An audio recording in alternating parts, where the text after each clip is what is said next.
Azad Samaj party के राष्ट्रीय अध्यक्ष सांसद नगीना चंद्रशेखर आजाद पहुंचे बांदा। सांसद चंद्रशेखर आजाद ने पार्टी द्वारा आयोजित भाईचारा बना अस्तित्व बचाओ प्रबुद्ध सम्मेलन में हुए शामिल। चंद्रशेखर आजाद ने प्रदेश की भाजपा सरकार पर किए तीखे प्रहार। प्रदेश की भाजपा सरकार 8 सालों में नहीं भर पाई सड़कों के गड्ढे। प्रदेश की कानून व्यवस्था पूरी तरह ध्वस्त। किसान खाद के लिए लगा रहे लाइन। प्रशासन उन पर बरसा रहा लाठी।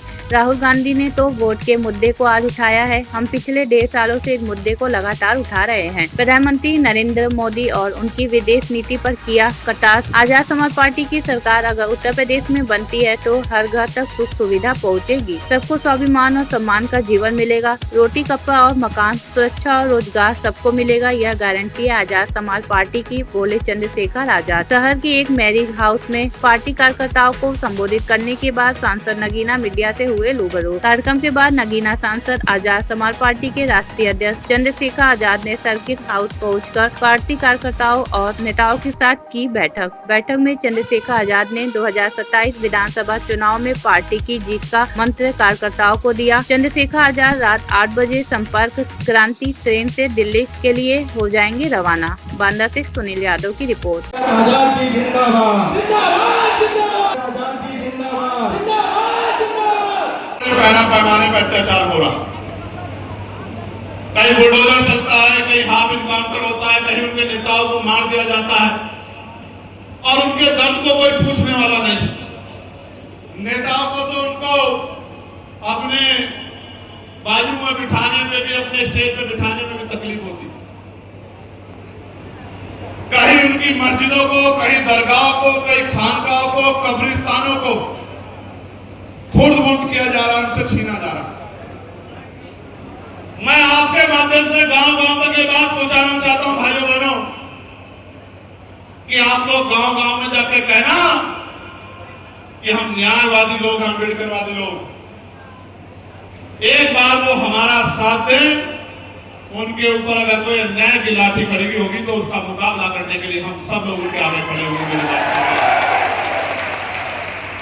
और भाइयों,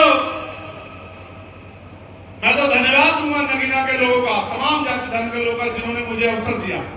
आप भी दोनों हाथ उठाकर नगीना के भाइयों का धन्यवाद करो। बांदा में हमारा 14वां सम्मेलन, अभी इसके बाद 4 सम्मेलन बाकी। कमजोर वर्गों के रिटायर्ड कर्मचारी, अधिकारी और समाज में प्रतिष्ठित व्यक्तियों को बुलाकर हम लोग आजाद समाज पार्टी के जरिए बहुजन महापुरुषों के रुके हुए आंदोलन को आगे बढ़ाना चाहते हैं। जिससे आंदोलन बने, आंदोलन से शक्ति पैदा और शक्ति से बदलाव हो, ऐसी पॉलिसियां बने जिनसे लोगों के जीवन में खुशहाली आए।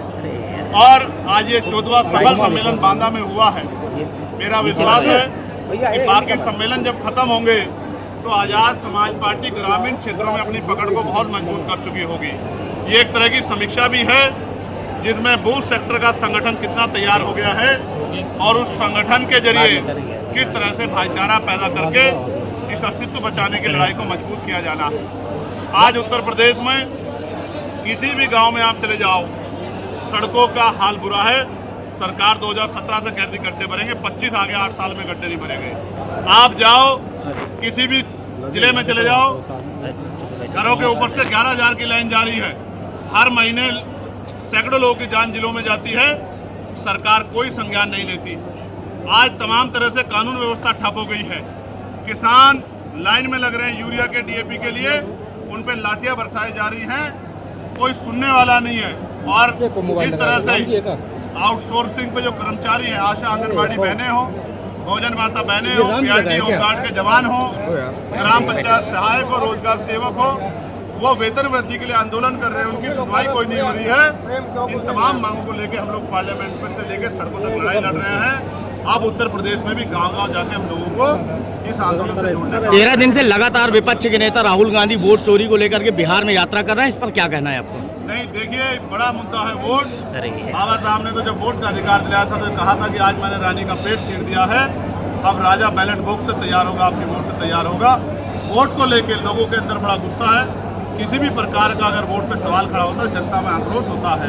पहले ईवीएम को लेकर कितने सवाल खड़े हुए हैं और अब वोट की चोरी पर सवाल खड़े हो रहे हैं। जिस बात को आज उठा रहे हैं, हम तो पिछले 1.5 साल से उसी बात को लेकर गांव-गांव जा रहे हैं कि अपनी वोट की रक्षा करो, और इसीलिए हमने सिर्फ समस्या नहीं बोली, हमने उसके समाधान के लिए वोट रक्षक 4 वोट रक्षक जो है एक वार्ड में बनाने का निर्णय लिया है, और पार्टी उस पर तेजी से काम भी कर रही है।